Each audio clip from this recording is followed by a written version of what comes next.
અમદાવાદમાં 35 વર્ષ જૂની હત્યાનો ભેદ પોલીસે ઉકેલ્યો છે। વટવામાં વર્ષ 1991ની હત્યાનો ભેદ ઉકેલાયો છે।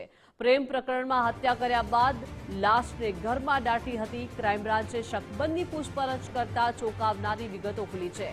વટવા વિસ્તારમાં ઘરની અંદરથી લાશ શોધવાની તપાસ શરૂ કરવામાં આવી છે।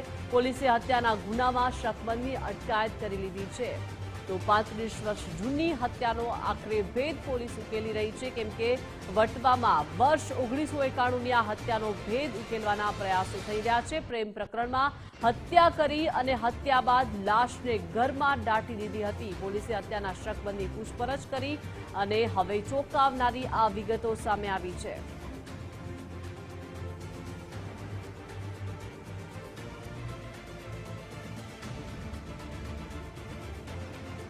પ્રેમ પ્રકરણમાં હત્યા કરવામાં આવી હતી અને હત્યા બાદ આ લાશને ઘરમાં દાટી દેવામાં આવી। ક્રાઇમ બ્રાન્ચે શકબંધી પૂછપરછ કરતા હવે એક બાદ એક ચોંકાવનારી વિગતો સામે આવી રહી છે। વટવા વિસ્તારમાં ઘરની અંદરથી લાશને શોધવાની હવે તપાસ શરૂ કરવામાં આવી રહી છે। પોલીસે હત્યાના ગુનામાં શકબંધી અટકાયત કરી લીધી છે। તેની આકરી પૂછપરછ કરવામાં આવી અને હવે આ પૂછપરછમાં અનેક ચોંકાવનારી વિગતો સામે આવી રહી છે, કેમ કે 35 વર્ષ પહેલા આ હત્યા કરવામાં આવી છે પ્રેમ પ્રકરણમાં અને હત્યા બાદ લાશને ઘરમાં દાટી દેવામાં આવી છે। વધુ વિગતો સાથે સંવાદદાતા અર્પિત જોડાઈ ગયા છે। અર્પિત, અમદાવાદમાં 35 વર્ષ જૂની હત્યાનો ભેદ ઉકેલવા માટે પોલીસે હવે તપાસ શરૂ કરી છે। 1991માં હત્યા કરવામાં આવી અને લાશને ઘરમાં દાટી દીધી છે।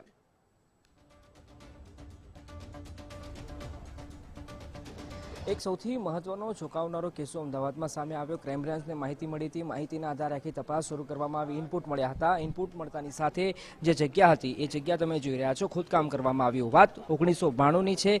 એક યુવતીની 20 વર્ષની યુવતી હતી, એની હત્યા કરી નાખવામાં આવી। હત્યા કર્યા પછી આ ઘર છે, એ ઘરનો ખાર કૂવો છે, એ ખાર કૂવામાં ડેડ બોડીનો નિકાલ કરી દેવામાં આવ્યો। એ નિકાલ કર્યા પછી આટલા વર્ષો વીતી ગયા બાદમાં પાછલા કેટલાક દિવસો દરમિયાન ક્રાઇમ બ્રાન્ચ એટલે તપાસ એજન્સીને આ માહિતી મળી। એ માહિતીના આધારે અહીંયા ખોદકામ શરૂ કરવામાં આવ્યું અને ખોદકામ કર્યા પછી તમે જોઈ રહ્યા છો અહીંયા FSLની મદદથી જેટલાય સંભવિત પુરાવા હોય, એટલે કે જે માનવ અંગ મળી આવ્યા છે એ માનવ અંગની તપાસ કરવામાં આવી રહી છે। આપ જુઓ, કેટલાક સિક્કા મળ્યા છે, વીંટી મળી છે, આ ઉપરાંત માથાના વાળ પણ મળી આવ્યા છે, એની પણ તપાસ કરવામાં આવશે। અંગ કેટલાક શરીરના નાના મોટા અંગો મળી આવ્યા છે, એ અંગો FSL દ્વારા કલેક્ટ કરવામાં આવી રહ્યા છે અને કલેક્ટ કર્યા પછી એની વિશ્લેષણ કરવામાં આવશે। મારી સાથે PI જેબલિયા સાહેબ છે, એમની સાથે પણ આપણે વાત કરવાનો પ્રયાસ કરીશું। સાહેબ, આખો કિસ્સો શું છે, ક્યારે આપને માહિતી મળી, વિગતવાર કહો।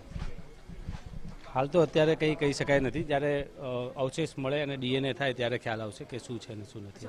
કિસ્સો હત્યા ક્યારે થઈ હતી અને એ કિસ્સો શું હતો? હત્યા જૂની છે, અમને ઇનપુટ મળ્યા છે, વર્ષો પહેલાંની હત્યાનું છે। એ હવે આગળ જે માહિતી મળશે એ ખ્યાલ આવશે, DNA પરથી ખ્યાલ આવશે શું હતું ને શું નહીં। હમણાં જે કલેક્ટ કરવાની પ્રોસેસ ચાલી રહી છે એમાં શું ધ્યાન રાખવામાં આવી રહ્યું છે, એ શું પ્રક્રિયા છે? હાલ અત્યારે શું અવશેષો મળી રહ્યા છે અને શું અવશેષો DNAમાં લઈ શકાય અને એની ધ્યાન રાખવામાં આવે છે। આપ જોઈ રહ્યા છો તપાસ અધિકારી અહીંયા પણ હાજર છે અને દરેક નાની નાની બાબતો કે જે આ આખા કિસ્સામાં સૌથી મહત્વપૂર્ણ સાબિત થાય અથવા તો ગુનો ઉકેલવામાં, એટલે જો ડેડ બોડીના અવશેષો મળે પૂરતા અને પર્યાપ્ત માત્રામાં એનો DNA એનાલિસિસ કરવામાં આવશે અને DNA એનાલિસિસ કર્યા બાદ જે યુવતીની હત્યા કરવામાં આવી હતી એ યુવતી છે કે કેમ એ ખરાઈ પણ કરવામાં આવશે, કેમ કે ક્રાઇમ બ્રાન્ચ દ્વારા હાલ શકબંધની પૂછપરછ કરવામાં આવી છે। પણ આખા કિસ્સામાં એ વાત ચોક્કસ છે કે 20 વર્ષની યુવતીની 34 વર્ષ પહેલાં એટલે કે 1992માં હત્યા થઈ હતી। હત્યા કર્યા પછી આ એક ઘર આવેલું છે કુતબુનગર વટવા વિસ્તારમાં। એ ઘરની પાછળ ખારકૂવો આવેલો હતો। એ ખારકૂવામાં લાશનો નિકાલ કરી દેવામાં આવ્યો હતો। આ પછી 34 વર્ષ પછી ક્રાઇમ બ્રાન્ચને થોડા સમય પહેલાં એક બાતમી મળી હતી। એ બાતમી એ પ્રકારની હતી કે અહીં જેટલા લોકો રહેતા હતા એ લોકો માનસિક રીતે પરેશાની ડિસ્ટર્બ હતા। એ વાતની જાણકારી ક્રાઇમ બ્રાન્ચ તપાસ અધિકારીને મળી, ક્રાઇમ બ્રાન્ચના કર્મચારી પોલીસ કર્મીઓને મળી હતી। એ માહિતી મળતાની સાથે જ ક્રાઇમ બ્રાન્ચ દ્વારા એક તપાસ શરૂ કરવામાં આવી। કેટલાક તથ્યોને તપાસવામાં આવ્યા, કેટલીક માહિતી મેળવવામાં આવી અને એ માહિતી મેળવ્યા પછી આખું ઓપરેશન શરૂ કરવામાં આવ્યું અને એ વાત કન્ફર્મ થઈ કે એક યુવતીની હત્યા થઈ હતી અંદાજે 34 વર્ષ પહેલાં, એટલે કે વર્ષ 1992માં યુવતીની હત્યા થઈ હતી અને યુવતીની હત્યા થયા પછી આ ખાર કૂવામાં એ ડેડ બોડીનો નાશ અથવા તો નિકાલ કરી દેવામાં આવ્યો હતો અને તમે જુઓ કે કેટલાક પુરાવા પણ એકત્રિત કરવામાં આવે છે। આસપાસના લોકો છે એમની સાથે પણ વાત કરીએ। चाचा बताइए आपका नाम क्या है और आपको कुछ पता है कि कौन रह रहा था कितने समय से यहाँ पे? हम तो 20 एक साल हो गए हमको, 20-22 साल हो गए हमको यहाँ रहते हुए। तो वो पठान करके रहते थे। कितने समय से ये घर बंद था? ये 8 साल से बंद है घर, 7-8 साल से। पहले पूरी फैमिली ही रहती थी, वो भी शादी ब्याह सब हुए, बच्चे भी बड़े यहाँ हुए उनके।